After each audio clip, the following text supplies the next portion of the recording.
Hello, எல்லாருக்கும் மதிய வணக்கம். இன்றைக்கி எல்லோரும் எப்படி இருக்கிறீங்க? நல்லா இருக்கிறீங்களா? என்னை இது வரைக்கும் என்னோடய வீடியோ பார்த்து கொண்டு வந்தவங்க எல்லாருக்கும் நன்றி. இனியும் பாருங்கள், பார்த்து சப்ஸ்கிரைப் பண்ணுங்கள், ஷேர் பண்ணுங்கள், கமெண்ட் பண்ணுங்கள். இன்றைக்கி எங்கள் வீட்டு சமையல் என்னன்னு பார்த்தீங்கன்னா, இந்த பாருங்கள், கீரை, கலவைக்கீரையும் பாவக்காயும் உருளைக்கிழங்கும் சேர்த்து பொரியல் பண்ணி வச்சுருக்கிறேன். பாருங்க, பாவக்காய், உருளைக்கிழங்கு. இதை சாப்பிட்டு பார்க்கலாம். கலவைக்கீரை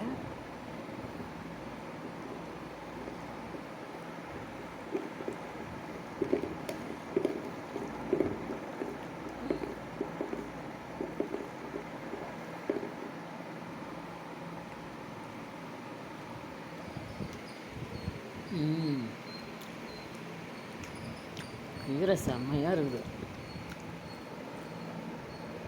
நான் ஏற்கனவே இதை போடணும்னு நினச்சேன், ஏற்கனவே போட்டுக்கிறேன்றதால இதை நான் போடாமல் விட்டுட்டேன். சூப்பராக இருக்குது. நீங்களும் இது மாதிரி செய்து பாருங்கள், ட்ரை பண்ணுங்கள். தேங்க்யூ, நன்றி.